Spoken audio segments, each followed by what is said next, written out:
Good evening and welcome to the Business Day. I am Vashan Brown. We begin with news on currency trading. The Jamaican dollar continued to slide today. For the third straight day, the dollar dipped to a new low. At the end of today's trading session, $1 was being sold for a record 141 Jamaican dollars 88 cents. The dollar has lost 5% since the start of October. The Canadian dollar is going for $108.33. The pound closed at $182.74, while the euro ended the day at $155.37. Controversies brewing at the White Marl Small Industrial Complex in St. Catherine. 5 small manufacturers claim the Factories Corporation of Jamaica, FCJ, is deliberately trying to displace them.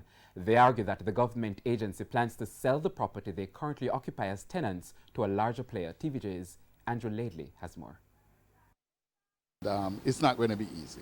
We would need probably 3 to 5 years to come out of these places, to find places, to set them up. And it's going to be really hard, especially for the manufacturers. We are now being told that there's somebody who would have gotten, the complex, because the persons have come around and begin to measure up and so on and so forth. And I believe that, in all fairness, that if we are bid, for this facility, then we should be told what is happening. In a statement to the media, the FCJ says it has communicated with the tenants on at least 4 occasions, but Mr. Samiel is refuting those claims. I have not been invited. Personally, I have not been invited to any meetings, to any forums, nothing like that. Mr. Samiel is one of 2 tenants who have submitted a bid to purchase the property, but the occupants are raising concerns regarding the eligibility of the other bidder. I'm of the view that the Factories Corporation has every intention to bypass those of us who have been here as small manufacturers and to sell this property to a single entity that is in fact not a small manufacturer. So it should be only small manufacturers who should be on this compound.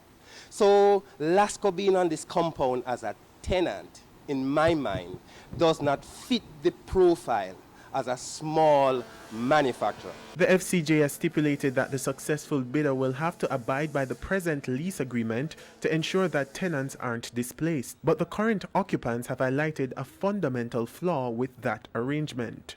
I don't know if you can sell a property to somebody and then dictate to them what price they will charge for rent, or to tell them that they have an obligation to keep the tenancy of those who are already here. Somebody purchases a property, they will know why they have purchased that property, and you can't say to them, having purchased that property, then you must abide to what we think. I don't think so. I think that's saying that we'll have security of tenure from the person who purchases it. I don't think that stands. The FCJ has indicated that it will not hold discussions on the divestment process while the matter is being deliberated by the cabinet. But opposition spokesman on industry competitiveness and global logistics, Anthony Hilton, is demanding that the agency halt the divestment. Andrew Laidley, TVJ News. NCB Financial Group made $30 billion in net profit this year. That's a 1.6% improvement over last year's results. During the 2019 financial year, NCB's income totaled $90 billion, a 30% increase. The JC Index lost 1,247 points and the Junior Market Index declined by 26 points. Among the winners were Jetcon Corporation, Carib Cement, General Accident Insurance Company, AMG Packaging and Paper, and Derrimon Trading. On the losing side were SSL Venture Capital, Mayberry Investments, Iron Rock Insurance, Blue Power Group, and The Lab. And that's the Business Day. I'm Vashan Brown. Have a good evening.